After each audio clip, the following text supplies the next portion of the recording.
오늘의 정치권 이슈 분석해 보도록 하겠습니다. 정호김 전 의원, 김종욱 전 청와대 행정관 두 분과 함께합니다. 어서 오세요. 네, 안녕하세요. 먼저 어제 윤석열 대통령의 대회비 일정이었죠. 지방 방문 일정이 김건희 여사 팬클럽, 팬카페를 통해서 유출이 됐습니다. 청와대 대통령실에서는 여기에 대해서 바로 사과의 입장까지 나왔는데 관련돼서 야당의 또 공세가 이어지고 있습니다. 박범계 의원 목소리 먼저 듣고 오겠습니다. 엄청난 보안 사고죠. 중요한 거는 이 보안 사고를 조사를 지금 하고 있다고 합니다. 그러나 적어도 이거는 건희사랑이라는 김건희 여사의 팬클럽에 공개된 것이기 때문에 김건희 여사의 책임이 있는 겁니다. 조사의 결과에 따라 다르겠지만 조사 결과가 명명백백하게 이 사람이 범인이요 라고 밝혀내지 않으면 저는 김건희 여사에게 책임이 있다고 보는 사람입니다. 그 책임의 의미는 좀 광범위하게 해석을 했으면 좋겠습니다. 네, 책임에 대한 얘기를 했는데 사실 책임도 중요하지만 이런 일이 되풀이되면 안 되지 않겠습니까? 이번 사태를 통해서 어떤 것이 좀 바로 잡아져야 된다고 생각하시는지 좀 궁금합니다. 사실은 전임 정부들 보면은요, 비단 문재인 정부 때뿐만이 아니라 대통령의 대회 일정이 어떤 악의적인 의도가 있어서가 아니라 이렇게 미리 공개되거나 공개되어서는 안 되는데 그런 사건들이 사고죠, 사고. 있을 수 있어요. 근데 이번 일의 경우에는 그게 건희 사랑을 통해서 아주 디테일하게 공개됐기 때문에 굉장히 예민한 부분이고요. 지금 박범계 의원이 이런 얘기를 하잖아요. 조사 결과가 명명백백하게 이 사람이 범인이라고 밝혀지지 않으면 이거는 누군가가 범인이어야 한다고 말하는 것 같은 인식을 받았어요. 근데 대통령실에서도 사과를 하면서 특정 의도가 아닌 마음을 보태주려다가라는 표현이 있는데 아마 그랬을 거예요. 그런데 지금 우리 정 앵커께서 말씀하셨듯이 이런 일이 반복되면은 일단 국민 여론이 부정적으로 나올 뿐만 아니라 우리나라에서의 대통령의 일정은 국가 안보 사안이라고 생각을 합니다. 그렇기 때문에 매우 조심해야 되고 이렇게 야당의 공격과 빌미의 대상이 되는데요. 제가 얘기하고 싶은 거는 이럴수록 이거를 쉬쉬하면서 하면은 김건희 여사가 했든 안 했든 김건희 여사가 연루됐다라고 사람들이 의심을 하잖아요. 그러니까 연루됐으면 됐다, 아니면 아니다, 마음 보태주려고 했다, 전공법으로 나가는 게 중요하고요. 이 사태를 계기로 해서 김건희 여사가 본인의 팬클럽이 굉장히 많아요. 건희 사랑 많고 그런데 공개 편지를 좀 썼으면 좋겠어요. 저를 사랑해 주시는 많은 팬분들에게는 감사한데 오늘을 기점으로 해갖고 모두 해산해달라. 마음만 받겠다. 이런 하나의 계기가 없으면은 계속해서 야당의 빌미가 될 가능성이 많습니다. 대통령의 배우자로서 어떤 면에서는 남편이 대통령의 성공을 바라기 때문에 이런 상황이 나올 수도 있는 것이고, 또 어제 언론을 보면 이 뉴스뿐만 아니라 대통령 배우자가 수해 때 비공개로 가서 열심히 봉사활동을 했는데 실제로 그거는 그냥 묻혀지는 분위기 아닙니까? 그런데 그런 일련의 진심을 보면은 뭔가 도와주고 대통령 배우자로서 역할을 하고 싶은데 이게 전부 부정적 시선으로 매도되는 이유는 바로 이런 식의 아마추어리즘, 시스템 부재라는 비판으로부터 자유롭지 못하기 때문이니까 전공법으로 혹시 건희 사랑에 관여가 됐다면 이렇게 해서 관여가 됐는데 다음부터는 안 그러겠다고 건희 사랑 오늘부터 해산 이렇게 하고 대통령 부인의 일정도 시스템에 따라서 움직인다. 부속실에 도와주는 사람이 있다. 시스템에 따라 움직이고 공개할 것은 공개하고 역할을 다하겠다. 아예 내조만 할 게 아니라면 그렇게 투명하게 하는 게 맞다고 생각합니다. 이 사건과 관련해서 김종욱 행정관께는 이렇게 좀 여쭤보도록 하겠습니다. 지금 장외에서 발언 수위를 계속 높여가고 있는 이준석 전 대표 같은 경우는 팬클럽 통해서 지금 사람 모으는 상황이다라고 얘기하면서 이 서문시장 방문건 지지율의 다급함을 느끼는 거다라고 또 다시 비판을 가했습니다. 이 발언에 대해서는 또 어떻게 생각하십니까? 제가 볼 때는 이준석 전 당대표가 자기의 시각으로 판단하는 것 같고요. 이걸 제가 볼 때 일부러 유출하려고 하진 않았을 거다라는 생각이 분명히 들긴 합니다. 근데 그렇다고 하더라도 상당히 문제가 많은 거죠. 기자분들 다 아시겠습니다만 대통령의 일정 같은 경우는 당일까지도 거기다 엠바고로서 지켜주는 측면들이 분명히 있는 건데 그 행사가 끝나야지 공개가 되는 경우가 대부분이죠. 그리고 이제 그 다음에 사진이 유출이 됐었고 이번에 일정까지 유출된 상황이라고 얘기한다면 어떤 형태로든지 건희 사랑이 대통령실에서 벌어지고 있는 많은 상황들에 대해서 알고 있다라고 저희는 이해할 수밖에 없는 측면들이 분명히 있고요. 예. 근데 그 문제뿐만 아니라 소위 그럼 이 정보가 어디에서 나갔을 것이냐? 당연히 대통령실에서 나가지 않았겠습니까? 또 대통령실에서 부속실이거나 아니면 홍보 라인이거나 경호처에서 나갔다는 얘기인데 지금 야당이나 일각에서 지금 의혹을 품고 있는 건 뭐냐면 김건희 여사가 추천한 인사들이 대통령실에 들어가 있기 때문에 예. 이 인사들이 이런 내용들을 갖다 외부로 유출하는 거 아니냐라고 하는 의심들이 분명히 있죠. 근데 이 의심에 대해서 많은 분들이 그럴 수도 있겠다고 판단하는 이유는 뭐냐면 기사가 나온 게 있죠. 건진법사 같은 경우 예. 마찬가지입니다만 대통령 내외와의 친분 관계 때문에 인사 문제 개입했다는 의혹이 나오고 있는 측면이 있고 또 김건희 여사와의 관계 때문에 소위 공간 인테리어를 갖다 수익 계약을 맺었다 이런 얘기들이 계속 나오는 측면들이 있기 때문에 어떤 형태로든지 이 잡음들은 계속 반복될 수밖에 없다. 그렇다면 이번 기회에 이것을 누가 예를 들면 외부에 유출했는지에 대해서 색출해 내야겠죠. 색출해 냈을 때 근절이 되는 것이고 근절이 돼야지만 이런 문제가 이제는 앞으로 나타나지 않겠구나 할 건데 또 이번에도 아무런 조치를 취하지 않고 넘어가게 되면 김건희 여사와 관련된 문제에 대해서는 언급하면 안 되는 거야?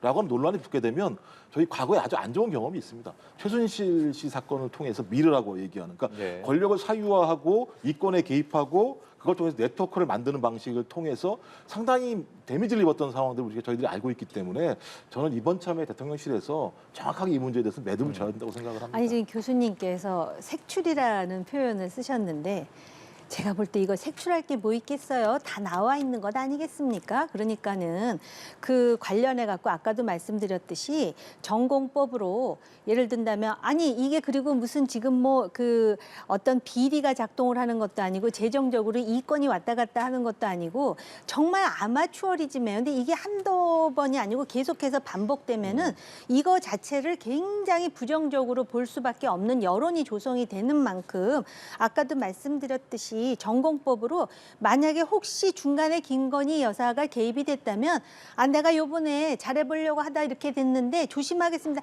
솔직해야 돼요. 왜냐하면은 이거를 뭐 어떤 식으로 해갖고 덮어진다고 덮어질 것도 아니고 만약에 김건희 여사가 개입하지 않은 거일 수도 있지 않습니까? 그러니까는 그 조사 내용을 발표를 하되 향후에는 시스템적으로 움직인다 하고 제가 아까도 강조했지만 김건희 여사는 본인의 팬클럽에 대해서 제발 해산해달라고 공개 편지를 반드시 쓰시기 바라고요. 지금 그리고 대통령실에서도 바로 이런 문제 때문에 대대적으로 행정관 감찰하고 있지 않습니까? 그래서 제가 볼 때는 대통령은 지금 부단히 노력을 하고 있는 것 같은데요.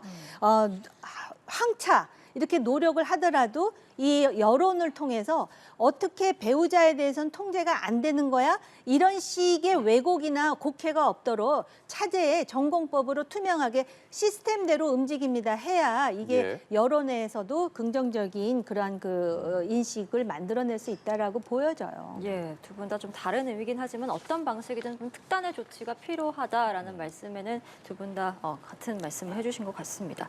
자, 이런 상황에서 민주당은 김용민 의원 등이 발의한 이 김건희 특검법에 대해서 당론은 아니지만 여러 가능성을 검토하고 있다 이렇게 밝힌 상황입니다.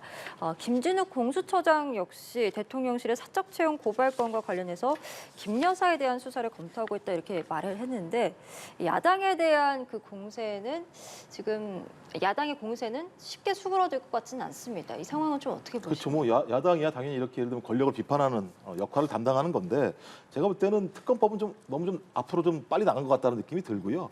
정치적 공세라고 저는 생각해요. 그리고 아직까지 민주당 좀 조심스러워하는 측면이 있는데 좀 민주당 내에 좀 강성 입장을 가지고 있는 의원분들하고 그다음에 무소속 의원이 해서 당론을 낸 거라는 생각이 드는데 저는 이 부분은 민주당이 상당히 좀 접근을 하면서 조심스럽게 접근할 필요가 있다는 생각이 들어요. 왜냐하면 아직까지 명백하게 뭐가 나오는 상황이 없는 상황에서 특검법을 발의한다라고 하는 건 상당히 문제가 있다는 생각이 들고요. 대신 이제 특검법에 의하면 특검의 준하는 내용이 수사 중립성의 의심을 받을 때, 근데 이제 예를 들면 좌동훈, 우원석 이렇게 얘기하는 것처럼 네. 소위 대통령의 가장 측근이었던 분이 법무부 장관이고 검찰총장이기 때문에 소위 대통령의 부인에 대한 수사가 제대로 이루어질 수 있겠는가라고 하는 의심이 분명히 있을 수 있고 또 그 과정에서 지금까지 김건희 여사에 대한 수사가 제대로 진행돼 왔는가 이 부분에 대해서도 많은 부분들 같은 경우는 좀 의구심이 분명히 있는 측면들이 있는 거죠.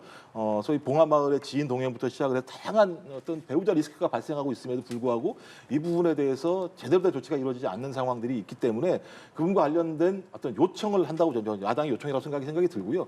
저는 이 문제가 계속 진행된다면 아마 윤석열 대통령의 국정 수행 부정층의 가장 중요한 요인 중에 하나로 등장할 수밖에 없어요. 인사 문제 같은 경우에 시간이 지나면 정리가 될 수 있는 문제이겠습니다만 배우자 리스크 같은 경우는 이 문제에 대해서 용단을 내리지 않게 되면 계속 부담이 올 수밖에 없기 때문에 민주당도 좀 과도하게 뭐 특검법 발의 이런 얘기를 하는 것도 문제가 있습니다만 이 문제를 발단하게 됐던 원인 자체들은 김건희 여사와 대통령실에서 나온 측면들이 분명히 있기 때문에 이 부분에 대해서 대통령 스스로가 좀 절차 해제했으면 좋겠습니다. 예. 지금 국민의힘은 오늘부터 1박 2일 동안 연찬회를 하고 있습니다. 충남 천안에서 하고 있는데 당정 총출동한다라는 소식까지도 들리고요. 워낙 여러 가지 과제들이 산적해 있는 국민의힘이기 때문에 이번 연찬회에서 어떤 것들을 도출해낼지 관심이 많이 갑니다. 연찬회가 통상적으로 의정활동하실 때 좀 어떤 의미였고 과거의 경험을 좀 되살려보면 어떤 의미였고 지금의 국민의힘이 집권 여당으로서 맡고 있는 이 연찬회 어떤 과제가 눈앞에 있는 건지 좀 정리를 부탁드리도록 하겠습니다. 제가 볼 때는 지금 국민의힘이 위기 아닙니까? 대통령 지지도도 일단 이제 추락을 멈춰서 반등을 해야 되는데 이제 반등의 계기도 만들어야 되고 또 지금 국민의힘하고 민주당의 지지율 차이가 이제 거의 비슷해지는 상황에서 국민의힘은 새로운 당 대표를 지금 선출하고자 하는 그러한 그 직전 상황에 와 있잖아요. 예. 물론 지금 선거는 앞으로 한 2년이 남았기 때문에 어떤 그 심리적인 여유는 있을지 모르지만은 아마 지금 그 대통령실도 그렇고 또 당도 그렇고 이럴 때일수록 당과 대통령실이 혼연일체가 돼야 된다라는 위기의식을 가질 거예요. 근데 연찬회의 구성원을 보면은 아마 장관들도 가고 심지어는 대통령도 처음으로 참석할 수 있다라는 그 언론 보도를 봤고요. 네. 그다음에 이제 국회의원들이 가잖아요. 그래서 이제 뭐 그 여러 가지 현안이라든지 뭐 쓴소리도 나올 거고 재언도 나올 거고 당 대표를 언제 뽑을 것인지 이준석을 어떻게 할 것인지 다양한 의견 표출이 될 거라고 저는 기대를 해요. 그리고 보통 공식적으로 낮에 하면 또 저녁에 또 뭐 여러 가지 뭐 스터디 클럽은 아니지만 또 그 3, 4, 5 모여서 현안에 대해서 논의도 네. 하고 그러거든요. 근데 저 연찬회가 다 좋은데 한 가지 구성상의 문제가 있어요. 왜냐하면은 지금 국민의힘의 110여 명의 국회의원들을 보면 지역구 뭐 비례대표는 그렇다 치더라도 2년 전에 총선할 때 그렇게 어려운 상황에서도 당선이 됐던 사람들이라고 하는 거는 지금 국회의원들은 공천만 받으면 2년 후에 국회의원 선거에서 거의 당선이 확실시 되는 사람들이에요. 예. 그런데 지금 대통령의 지지도라든지 당의 지지도를 올리려면은 이기는 지역구의 여론보다도 굉장히 어려운 험지에서의 그 지역 구민들이 어떤 생각과 또 어떤 인식을 가지고 있는지를 전달할 수 있는 메신저가 필요하거든요.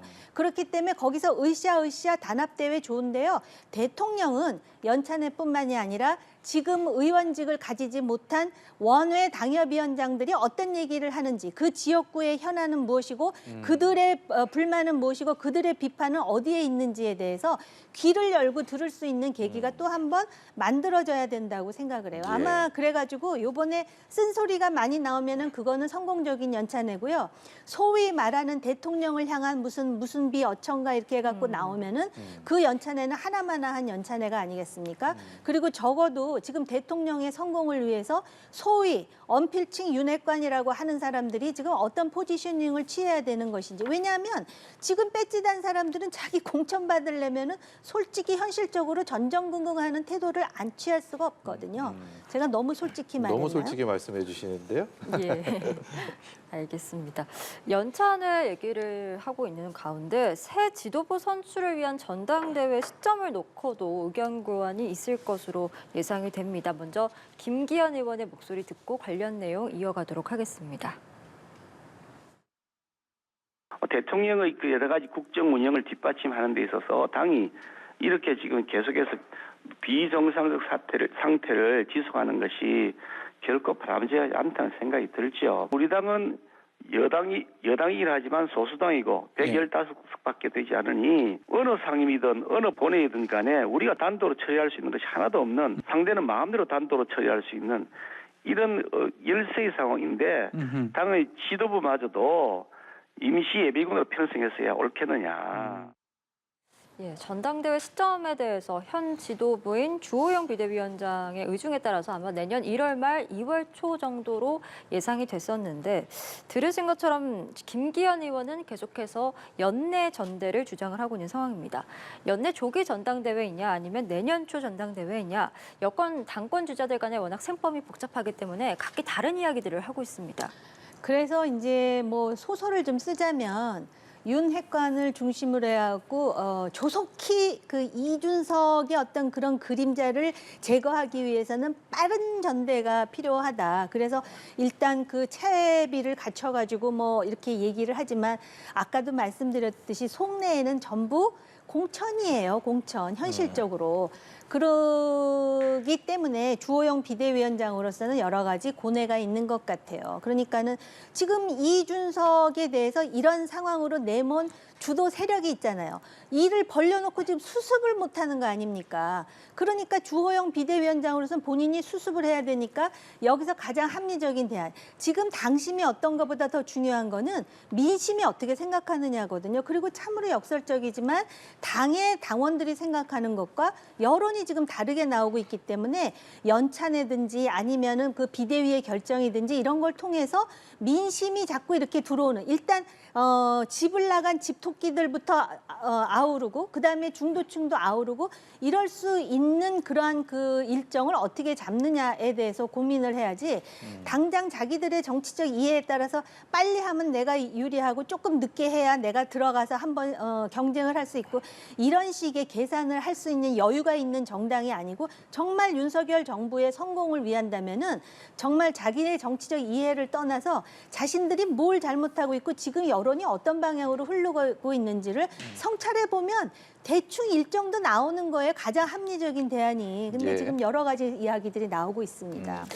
이번에 민주당 얘기 좀 해보도록 하겠습니다. 민주당은 저희가 앞머리에서도 잠시 전달을 해드렸는데 오늘 당무위에서 당원 개정안을 의결했습니다. 어제도 관련된 소식을 전해드렸고요. 오늘은 또 새로운 당원을 수정해서 또 다시 또 상정을 하겠다라는 의견을 밝혔는데, 이게 뭐 상처만 남겼다라는 얘기들 많이 하고 또 비명계, 친명계 간에 뭐 계파 갈등이다 많은 우려를 하고 있습니다. 지금은 어떻게 상황이 흘러가고 있는 겁니까? 그러니까 뭐 제가 볼 때 이 문제 관련해서는 소위 반명계라고 얘기되는 분들이 절차와 수기가 부족하다라고 제기를 하게 되면서 반대하는 의견들이 있었고, 그것이 이제 중앙회의에서 47%의 찬성밖에 못 받았기 때문에 통과가 안 된 측면들이 있는데요.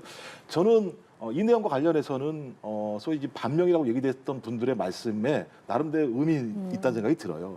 왜냐하면 당원들이 어떤 권리와 의무를 가질 것인가에 대한 논의, 그다음에 민주당의 의사결정 체계의 변화라고 얘기하는 건 상당히 중요한 문제입니다. 그러니까 저희 헌법으로 따지면 가장 중요한 내용 중에 하나이기 때문에 이 부분과 관련해서 충분히 당내에서 논의가 진행됐는지, 공감대가 확보가 됐는지, 이 부분과 관련해서 이미 부결된 상황만 놓고 보더라도 그런 공감대가 없다는 측면들을 확인할 수 있었던 측면이 분명히 있기 때문에 예. 저는 여기를 조속히 통과시키려고 할 필요가 없다. 오히려 당원들에게 묻고 토론하고 전당원 투표가 소위 대의원 대회와 어떤 차이가 있는지 좀 명확히 할 필요가 있다는 생각이 분명히 들어서 예. 저는 이건 제가 볼 때 중앙위 결정이 나쁘진 않다는 생각이 들어요. 근데 문제는 이 문제를 제기하셨던 분들이 주로 이제 친문으로 불렸던 분들이 많이 계신데, 문재인 대통령도 마찬가지로 2017년도 100일 대국민 보고회에서 사면민주주의가 얼마나 중요한지 강조하셨어요. 그다음에 김경수, 친문 좌장이라고 하는 김경수 전 지사 같은 경우도 권리당원의 확대, 사면민주주의의 확대가 필요하다고 얘기한 측면들이 분명히 있습니다. 제가 볼 땐 반명 비명 간에 논란이 있을 만한 내용은 별로 없어요. 네. 그러니까 절차와 수기가 부족하다는 건 사실이지만, 예를 들면 이걸 주장하시는 분들이 무슨 잘못한 것처럼 얘기되는 건 문제가 있다는 생각이 들어서 이 부분과 관련된 측면에서는 좀 계속적인 논의를 통할 필요가 있다는 생각이 들고, 80조 같은 경우는 좀 차원을 좀 달리하는 부분이 분명히 있는데, 아마 중앙에서 불결된 이유는 과거의 트라우마 때문에 그런 것 같아요. 그러니까 민주당이 민심과 당심이 계속 괴리되면서 지지율이 떨어졌던 측면이 있는데 이 80조의 개정의 의미와는 다르게 소위 이재명 의원을 갖다가 지키려고 하는 거 아니냐라는 어떤 프레임에 갇혀 있기 때문에 이번에 이걸 통과시켰을 때 그 프레임에 갇히게 되면 민주당 지지율에 악영향을 미칠 수 있다라고 중앙위원들이 판단했다는 생각이 분명히 들거든요. 예. 그리고 80조 조항에 80조 3조에 의하게 되면 윤리심판원이 다시 복권할 수 있는 분명히 조항들이 있어요. 전 그래서 이분과 관련해서는 뭐 비대위가 어떤 의미로 이걸 했는지는 알겠습니다만 민주적 절차와 충분한 수기가 필요하고 그걸 통해서 만들어지게 되면 저는 민심도 동의하지 않겠습니까? 전 그래서 좀 이 부분과 관련해서는 좀 너무 좀 무리하지 않았으면 좋겠다는 게 제 생각입니다. 예, 민주적 절차와 수기 과정을 거쳐야 좀 무리하지 않는 그런 방안을 찾아봤으면 좋겠다라는 말씀이셨습니다. 이재명 의원 관련 얘기에서 부인 김혜경 씨에 대한 경찰 조사가 있었고 그에 대해서 하루 만에 또 수행비서 역할을 했던 배모 씨에 대한 검찰에서 검찰이 구속영장을 청구를 했습니다. 이 법인카드 유용 의혹의 핵심 인물로 배 씨가 계속해서 지목이 되었던 만큼 법원이 어떤 결정을 내리느냐가 이제 앞으로 남은 수사의 향방을 가르지 않을까라는 생각이 듭니다. 어떻게 좀 예상을 하십니까?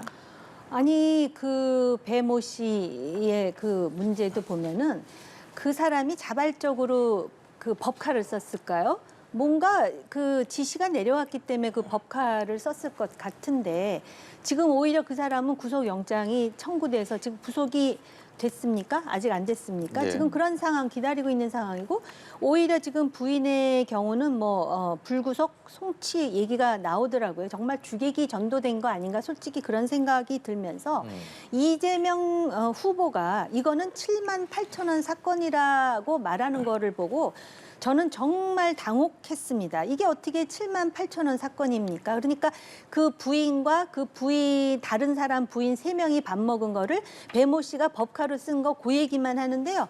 그동안 우리가 다 알고 있어요. 뭐 소고기서부터 보고에서부터 초밥에서부터 샌드위치에서부터 또 뭐 약값에서부터 뭐 냉장고 옷장 정리 아들 퇴원 수속 별 얘기가 다 나왔었는데 이걸 어떻게 7만 8천 원 프레임으로 잡아가지고 마치 또 별것 아닌데 지금 그 민주당 당대표가 될 사람의 부인을 지금 이런 식으로 흔들고 있다라는 식의 논리를 한다는 것이 정말 위험한 일이라는 생각이 들면서 그렇기 때문에 민주당에서 그 중앙위에서 소위 그 당원을 갖다가 개정하는 것에 대해서 부결을 했을 때 그래도 저는 개인적으로 제가 속한 정당은 아니지만은 야, 민주당은 견제와 균형의 그런 어떤 그 공식이 살아있구나. 심지어는 조응천 의원도 민주당은 살아있다라고 큰 소리 쳤는데 그 말 떨어지기 얼마 되기도 무섭게 이재명 방탄은 그대로 살리는 것을 보고 참 이 당도 문제다라는 생각이 들어요. 직접민주주의, 뭐 참여민주주의 말이 좋죠.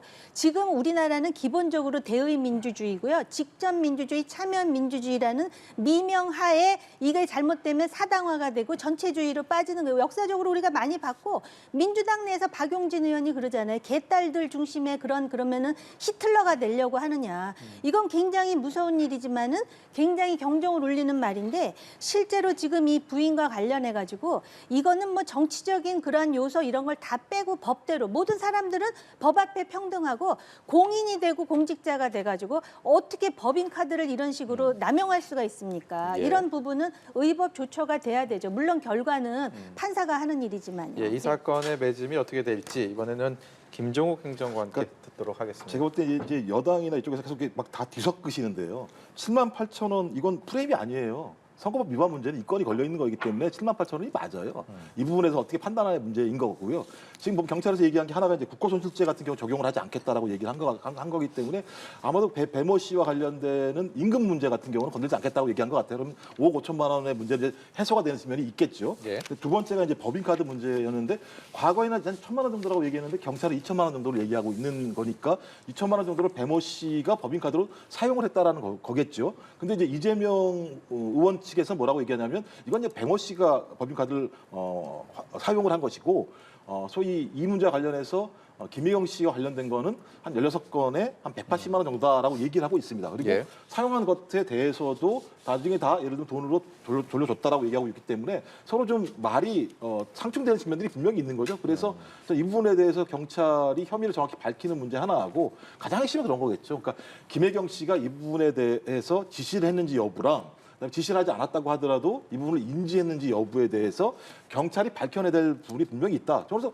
밝혀지게 되면 그 밝혀진 부분에 맞게 김혜영 씨가 법률적으로 책임을 지면 되는 것이고 만약에 사실이 아니라고 얘기한다면 제가 볼 때 그때는 국민의힘에서 이 부분과 관련해서 어떤 정확한 입장들을 밝힐 필요가 있겠죠. 그냥 그동안 이 문제 가지고 얼마나 문제 제기를 많이 했었습니까? 아니 그래서 이제 제가 네. 10초만 얘기를 하자면 이런 얘기를 하잖아요. 7만 8천 원 얘기를 하면서 사실은 법인카드를 쓰라고 지시한 게 아니라 사적 도움을 좀 받았을 뿐이다 그러는데 그러면서 배모 씨가 쓴 줄 알았다 그러는데 그런 일이 어찌됐든 우리가 법 전문가는 아니지만 상식적으로 볼 때 비일비재했었는데 그걸 전부 배모 씨가 썼다라고 착각했다라는 자체를 과연 누가 믿을 것이며 그다음에 7만 8천 원과 관련해서 갚았다 그러잖아요. 그러면 계좌 이체를 했다라는 것인지 현금 영수증을 받았다는 것인지 그런 게 없이 지금 현금으로 그 당시 냈는데 아무것도 없다라고 하면은 과연 그거를 사법부는 말할 것도 없고 상식적으로 받아들일 수 있는 문제냐. 왜 이렇게 상식을 얘기하느냐. 이재명 후보가 어디 가서 상식을 굉장히 많이 얘기했더라고요. 저는 근데 이렇게 비상식적으로 상식이 악용되는 얘기는 처음 들어봅니다. 사실관계는 제가 말씀을 드린 게 다른 게 아니라 선거법 위반과 관련해서는 이 건이 걸려있다라고 말씀을 드리는 거고요. 이 건과 관련해서 돈을 줬다는 얘기가 아니라 2천만 원 중에서 이재명 의원이 얘기하는 건 16건에 180만 원과 관련돼서 쓴 게 있는데 그 부분에 대해서는 나중에 돈을 돌렸다고 얘기한 거니까 이게 두 개가 섞이면 안 된다는 말씀을 드리는 거예요. 아니 저도 같은 얘기를 하는 거예요. 예, 알겠습니다. 저희 오늘 두 분 말씀은 여기까지 듣도록 하겠습니다. 정호김 전 의원 또 김종욱 전 청와대 행정관과 함께했습니다. 오늘 말씀 고맙습니다. 고맙습니다.